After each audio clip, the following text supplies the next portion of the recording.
Noches, estamos en el programa Los Capos de la Verdad. Los saluda su amigo Capo di Tutti Capi y en esta ocasión vamos a dejar de lado el deporte. Vamos a enfocarnos en la educación, en la cultura, que son temas más relevantes que el fútbol y las demás disciplinas deportivas. Como les he dicho, en este changarro hay tacos de todos los guisos, al gusto. Eh, a los extranjeros les gusta mucho México por la cultura, por la historia que tenemos, aunque nos hace falta a la brevedad posible mejorar nuestra cultura personal. Como país no, hay mucha, pero personal sí, necesitamos mejorarla. Ya. Les gusta mucho también por la diversidad en las personas, hay de todos colores, la diversidad en la comida, la diversidad en el clima. Algunas partes son cálidas y otras frescas, y eso atrae mucho a las personas del exterior. Bueno, vamos a hablar, el mes pasado se conmemoró otro aniversario más de la batalla de Puebla del 5 de mayo de 1862, donde cayó el ejército francés, el poderosísimo ejército galo. Vamos a dar una breve reseña de lo acontecido.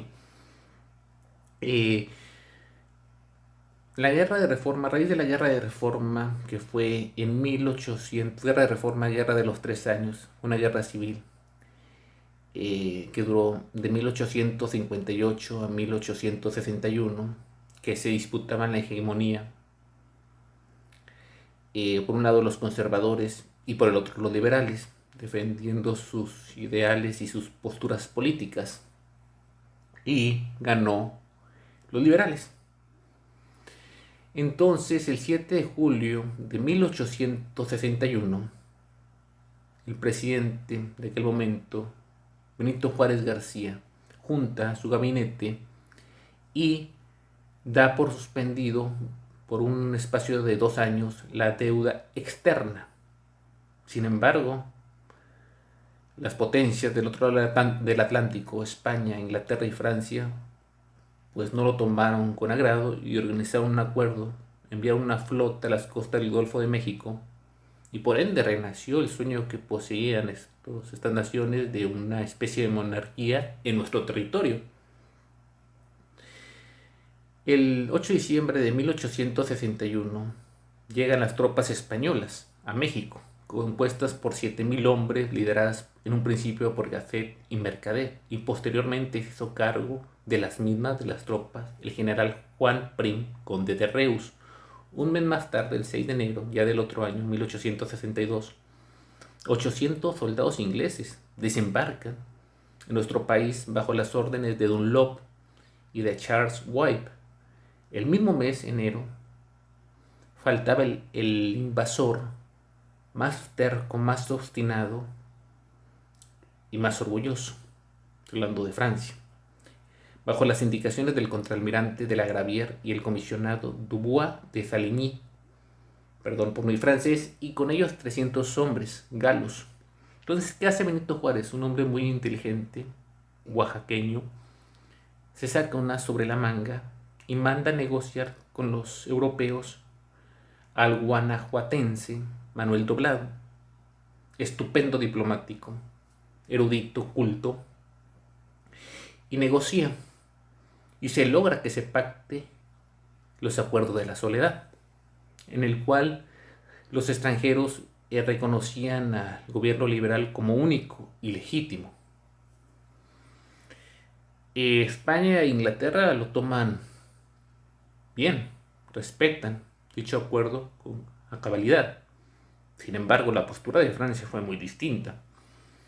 España tenía ya experiencia en invasiones, lo había hecho en Europa, Asia y África.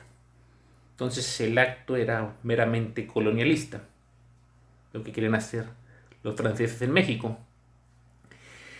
A fines de febrero de 1862 regresa a su tierra natal Juan Nepomuceno Almonte, empacado desde Europa, desde el viejo continente. ¿Quién era Juan Nepomuceno Almonte? Juan Nepomuceno Almonte era hijo de José María Morelos y Pavón, héroe de la independencia nacional. Almonte era de la línea conservadora mexicana se hizo presente como representante de las tres potencias de España, Inglaterra y Francia para imponer una monarquía en México. Ese acto, el gobierno liberal se enojó mucho, protestó por las actitudes del señor Almonte. Pero la derrota de los Francia fue un golpe muy fuerte en su ego y para México fue un manotazo en la mesa de autoridad.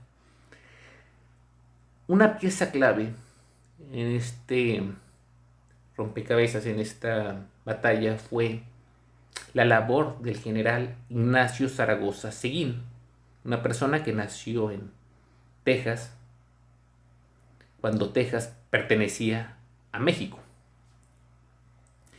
El general Zaragoza siempre va a ser recordado, por eso Puebla de Zaragoza es en honor a él, con esta frase que están y siempre van a estar en los libros de texto, de esta frase que dice: las armas mexicanas se han cubierto de gloria. Se lo dijo el presidente Benito Juárez García.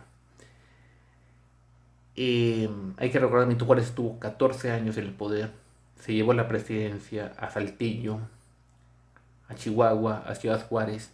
Antes era Paso del Norte y ahora es Ciudad Juárez en honor al presidente oaxaqueño. Y en Nuevo León tuvo algunas diferencias con el gobernador de aquel momento, Santiago Vidaurri, que era de Lampazos. Hubo riñas porque, me voy a salir un poquito del tema, Santiago Vidaurri escribió muchas cartas y daba a entender que el gobierno de Benito Juárez era autoritario, usaba el despotismo, o sea, no tomaba, todo se hacía,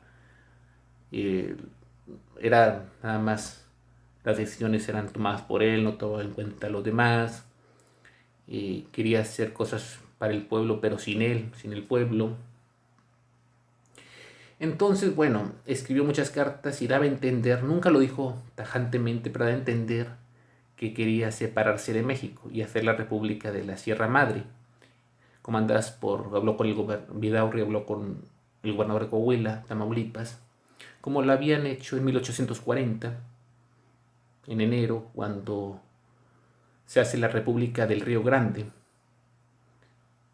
por Coahuila, Nuevo León y Tamaulipas y parte de Texas. La capital era Laredo, Texas, por el centralismo que había, pero no duró ni un año que se regresa a México, esa República del Río Grande.